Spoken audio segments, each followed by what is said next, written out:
গতকাল এই গোলাপ ফুল গাছটা আমি কিনছি, গতকাল না 2-3 দিন হয়েছে। তো গাছটা খুব, নার্সারিতে গেছিলাম পাশে একটা, তো নার্সারিতে এই গাছটা আমার দেখে খুব পছন্দ হয়েছে। তো তখন ফুল ছিল না, তোগুলা কতগুলো কলি ছিল, তো আজকে ফুলগুলো দেখলাম ফুটছে। তো এই যে দেখেন, ওরা তো এরকম ছোট একটা পলিথিনের ব্যাগে করে মাটি, অল্প মাটি দিয়ে দেয়। তো আমি এখন এটাকে এখান থেকে একটা বড় একটা পাত্রে এটাকে পটিং করব। তো দেখেন, তার জন্য আমি কি করছি, এই ফাঁকে গোবর মাটি জোগাড় করলাম, গোবর সারযুক্ত মাটি। তো এক বালতি এটাকে ই করে নিছি আমি। এটার মধ্যে মূলত, এটার মধ্যেই এখন আমি গোলাপ ফুলটারে পটিং করব। হ্যাঁ,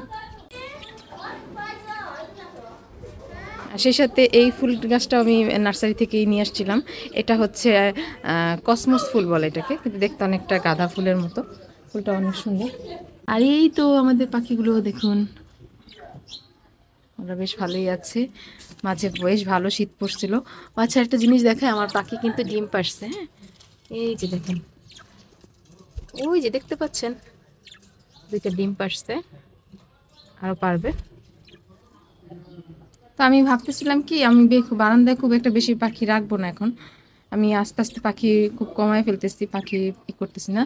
যাই হোক, আমার এগুলো, এই পাখিগুলোকে আমি বিক্রি করে দেবো ভাবতেছি। বাজিগর পাখি পুরো খাঁচা সহ 4টা পাখি আছে, একসাথে বিক্রি করে দেবো। যদি একসাথে সব একজন নেয় তাহলে খুব কম দামেই পাবেন। যদি কারোর এই পাখিগুলো নেওয়ার ইন্টারেস্ট থাকে তাহলে কমেন্টসে জানায়েন, হ্যাঁ, কে নিতে চান, বা আমার আব্বুর দেওয়া ফোন নাম্বার ফোন দিন। দেখেন, জোড়া টোড়া সব ম্যাচিং করাই আছে।